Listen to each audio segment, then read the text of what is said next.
Falando aí sobre bets e apostas, né? Época de Copa do Mundo, voltou fortemente esse assunto a respeito das bets devido à publicidade que elas têm feito, tanto dentro dos estádios quanto nas transmissões dos jogos, tanto no YouTube quanto na TV. Você está assistindo o jogo pelo YouTube e o Galvão Bueno está narrando o jogo num canal de TV, no SBT. E nesse canal do YouTube aparece o Galvão Bueno fazendo propaganda de uma bet. E aí rola discussão, né, a respeito dos princípios éticos a respeito disso. Uma reflexão que eu quero trazer é o seguinte: pensa em uma coisa que você diz sem pensar muito a respeito, que não faria por dinheiro nenhum no mundo. E eu não estou falando de coisas extremas do tipo vender seu filho, mas coisas do tipo, você como produtor de conteúdo fazer uma publi para uma bet, para uma casa de apostas, né? Ou até mesmo para um tigrinho da vida, ou qualquer coisa que esteja aí numa zona cinza do ponto de vista legal e ético. Ou seja, não é ilegal porque está regulamentado, e ser ético ou não é uma questão completamente discutível, dá para passar horas falando a respeito disso. Mas pensa numa coisa que você fala da boca para fora, que você não faria de jeito nenhum. E aí pensa num valor que alguém poderia te oferecer para você fazer isso. E você continua falando não. Agora pega esse valor e multiplica na sua cabeça por 10. Depois multiplica por 100. Por 100 tá bom. E pensa se isso não te coloca para pensar. 150 mil por mês num contrato de 6 meses para você divulgar uma casa de aposta no seu Instagram ou no seu YouTube. Te bota para pensar? 350 mil por mês, limpo, sem você ter que vender nada, a não ser fazer a publi, sem você ter que atender cliente durante 6 meses. Te bota para pensar? 1 milhão por mês, durante um ano, um contrato de um ano, um contrato de 12 milhões, te pagando 1 milhão por mês para você colocar nos seus vídeos esse tipo de conteúdo. Te coloca para pensar? Nós entramos aqui num ponto de que a maioria das pessoas pensam a respeito disso, quando nós vamos aumentando as cifras. É aquela ideia de que todo mundo tem seu preço. Claro que isso é uma afirmação exagerada, né? Obviamente, tem pessoas que não terão o seu preço, mas quanto mais você aumenta as cifras, mais a mão coça para abandonar certos princípios. Inclusive é por causa disso que muitos crimes acontecem. Crimes de colarinho branco, pequenos crimes de corrupção. Então, a pessoa está diante... A pessoa, ela, por padrão, no dia a dia, ela é uma pessoa boa. Ela não faz mal para os outros, né? Ele não é um criminoso de carreira. Mas aí ele se vê diante de uma oportunidade ali de cometer um ato que vai trazer para ele uma quantia, e aquilo coloca ele para pensar. E aí vem a tentação. E é aquela coisa, você cometeria um ato de corrupção, se está pronto ali na tua frente, é só fazer, e você não vê a menor possibilidade de ser pego, é só fazer. Você faria isso por 100 reais? A maioria não. Mas tem gente que sim. Você faria por 1.000? Talvez não. Você faria por 10 mil? Talvez também não, não vale o risco. E por 100 mil? Aí a pessoa começa a pensar na dívida que ela tem, no cartão de crédito que está atrasado, no carro dela que não está quitado, e por 200 mil, e por 500 mil. Então, precisamos entender que o ser humano tem o seu preço. No cenário ideal, ele não teria. E nós precisamos, nós como indivíduos, trabalhar para não termos o nosso preço diante de certas tentações vindas aí do mundo, inclusive quando envolve, ou principalmente quando envolve um ganho financeiro, mediante a tomada de uma ação que, no fundo, você não se sente confortável em fazer. É um processo evolutivo do ser humano, da mente do ser humano, do espírito do ser humano, da sua alma, ou o nome que você quiser dar para isso, não ter o seu preço para certas coisas que transcendem limites éticos, ok? Na tua visão, né? Porque a ética também pode ser debatida e discutida. Por que eu estou falando isso? Para você entender que todo mundo tem seu preço. E, novamente, é uma afirmação generalista, não é todo mundo que tem seu preço, mas pessoas têm seu preço. É por isso que o Neymar, com tudo que ele já tem, com tudo que ele já ganhou, Ele, do ponto de vista do futebol, ele tá caminhando para um fim de carreira, né? Ainda tem alguns anos aí jogando, ainda vai conseguir alguns contratos milionários como jogador e, consequentemente, alguma publicidade. Mas aí bate na porta dele lá, ó, 55 milhões para fazer essa publi de uma bet. Limpo, sem chutar na bola, sem entregar resultado, sem marcar gol. Será que não bota para pensar? Ou então, influenciadores famosos aí que os brasileiros conhecem, né? Tá lá ganhando 10 mil por mês de ads do YouTube, sendo que isso é pouco pro tanto que ele produz. Tá fechando publi de marcas no Instagram, tem que ficar negociando. Aí vem uma negociação que oferece 20 vezes mais de remuneração. Bota para pensar. Ainda mais porque ele sabe que esse tipo de trabalho de influenciador é volátil, né? Satura. Os influenciadores são saturáveis, né? Poucos se mantêm por décadas com uma relevância suficiente, consequentemente todos possuem um auge. Então coloca para pensar. E é por isso que isso acontece. É por isso que essa publicidade existe. Qual que é o caminho para resolver isso?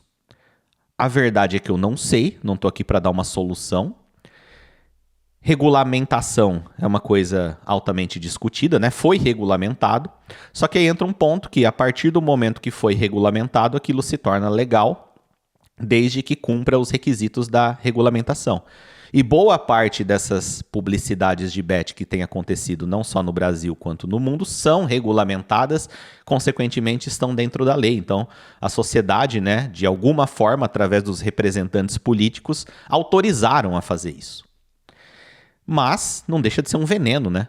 Coloca pessoas em risco, coloca pessoas vulneráveis em risco. E não é porque você fala no vídeo que, olha, aposta não é investimento, não tem garantia de ganho, pode ser que você perca. Isso não é o suficiente para uma pessoa mais vulnerável ali deixar de jogar. Até porque esse tipo de jogo ele mexe muito com as emoções, né? Com a expectativa e a possibilidade de ganhar. Mas, se tá legal, complica um pouco as coisas, né? Mas a solução é deixar ilegal, aí a gente entra na discussão. E o livre-arbítrio? E o meu direito de ferrar minha vida desde que eu não ferre a vida dos outros?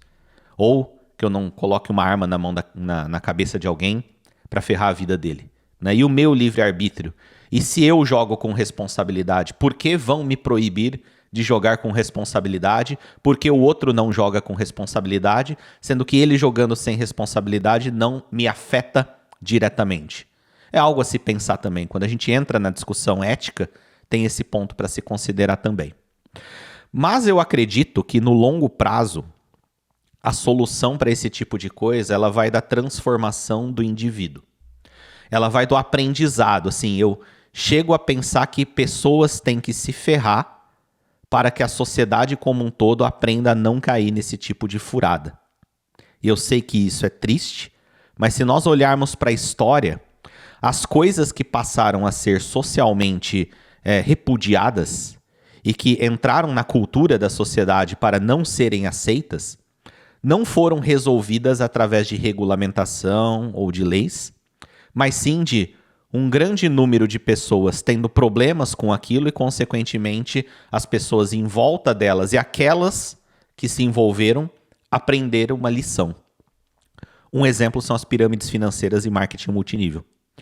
Há cerca de 13, 14 anos atrás, teve a explosão da Telex Free no Brasil. A internet, ela estava ainda...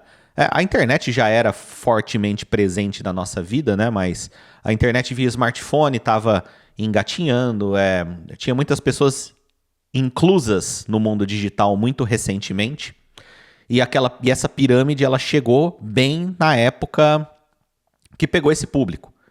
E explodiu, né?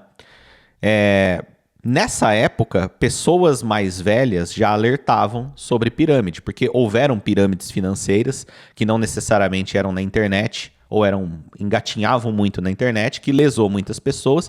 Então, culturalmente, naquela época, você tinha um conjunto de pessoas mais velhas capazes de educar e aconselhar os jovens a respeito disso. Não pegando o exemplo da Telex Free, mas eu lembro que lá no final da década de 90, apareceu para mim alguma oportunidade de ganhar dinheiro na internet e eu mostrei pro meu pai. E ele falou, cara, isso é pirâmide. Pirâmide funciona assim, ó. Enfim, explicou como funciona a pirâmide e eu me entendi que aquilo não iria funcionar. Né? Eu não iria ganhar dinheiro conforme aquilo prometia e eu não entrei naquilo e eu aprendi a lição antes de pagar o preço. Por quê? Porque o meu pai viveu numa época onde ele viu outras pessoas participarem de algo do tipo e pagarem o preço. E ele aprendeu também. Desde que nós tivemos a explosão da Telex Free como pirâmide naquela época, isso diminuiu pra caramba.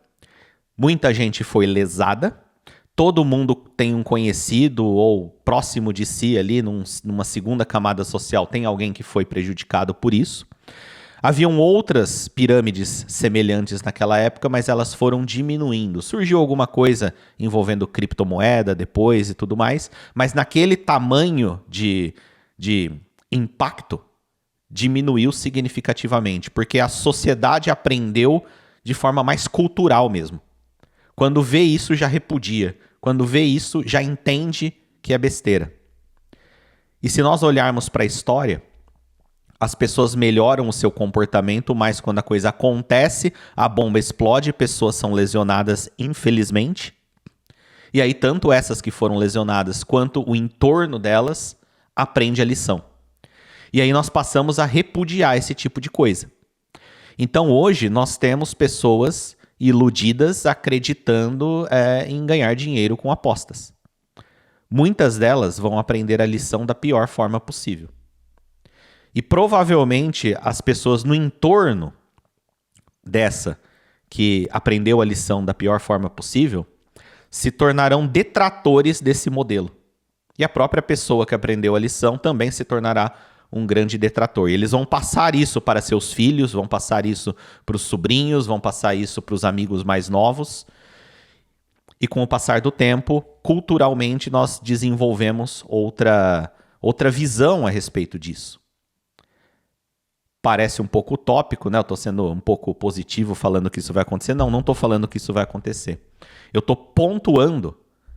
aqui pontuando que muitas vezes a única forma de resolver um problema como esse é simplesmente a hora que a bomba explode, a hora que algumas pessoas pagam um preço muito alto e aí a sociedade como um todo aprende. Pensa o seguinte, se tem demanda, tem oferta. Tudo que tem demanda tem oferta. Por que o tráfico de drogas é do jeito que é, do tamanho que é? Porque tem demanda. Se tem demanda, alguém com espírito empreendedor vai achar uma forma de atender essa demanda, seja legalmente ou ilegalmente. Inclusive transcendendo princípios éticos. Dos piores possível. Se tem gente disposta a comprar um órgão ilegalmente, alguém vai dar um jeito de vender.